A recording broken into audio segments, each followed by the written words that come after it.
I reckon there's still a taboo around make-believe for adults, as if being childish is some kind of waste of time. You're too old for that nonsense. You need to grow up and focus on the real world. What's with that? Like there's no room for play as a grown-up too? And hell, even if it is childish, who's to say that's a bad thing? Why are we all in such a rush to grow up anyway? For what exactly? Isn't everything we strive for in adult life secretly done just to get back to that pure state of joy we had as children? To be enamored with the details of life again? To giggle in wonder or gasp in awe at mystery and possibility? To fall in love with existence, moment to moment? Isn't that why so many people have children themselves? To live vicariously through them, by watching them and playing with them, become like them again. To experience the majesty of life anew through innocent eyes. The return to innocence. But there's responsibilities that need attending to as an adult, and accountability, and people are depending on you. Absolutely. There's no denying that. But why can't there also be room for keeping your inner child alive? Who said it has to be black or white, this or that, one or the other? That you can't juggle adult life and also drop the balls from time to time to roll on the floor a little. Isn't that what it's all for anyway?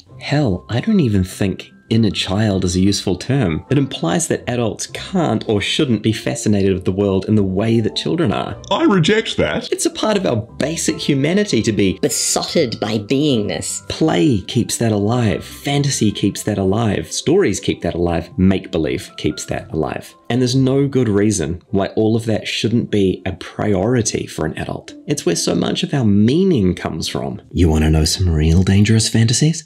That we must be defined by what we do or don't do. That we must take ourselves seriously. That we can't be a multifaceted person with seemingly contradictory traits. That we can't surely be a sensible adult if we let our inner child run rampant. There's this unspoken expectation in society that we should remain one-dimensional cookie-cutter shapes, and those shapes should have crisp edges. But we can have more than one clearly defined role, or belief, or identity. It's okay, folks. We can do this. We are malleable, because ultimately, we are no one. I wield a chainsaw and split wood for a living.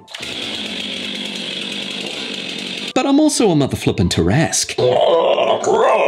And a dwarven peasant making cannibal soup. And a self-absorbed gladiator who can only orgasm by looking in the mirror while someone applauds. What? And that's okay. I can do that grunt work and partially live in a fantasy world. In fact, without the fantasy, the grunt work feels kind of meaningless. I understand where the taboo came from. Life used to be a lot more friggin' difficult. People used to have to chew clothes with soap in their mouths for hours just to clean them properly.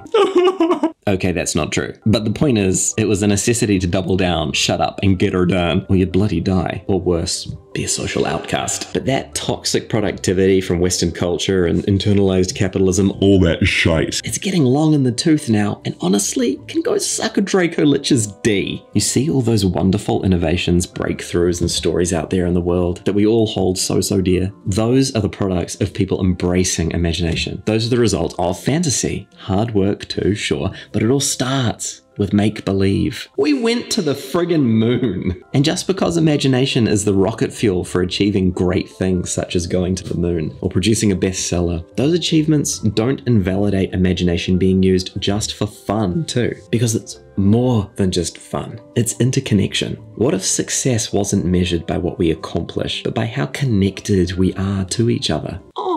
Simply sitting around a table, cooperatively creating worlds of possibility, telling tales of gods and heroes is one of the most human things we can do. One of the most sacred things we can do. One of the things that has connected us and bonded us to one another and the world in ways no other medium ever has or ever can. We've done this around campfires for 1,000,000 years. But recently we lost it.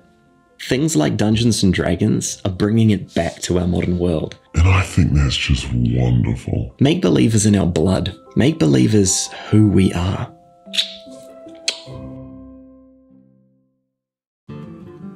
Make sure you attune to the orb of immersion. It only takes one action.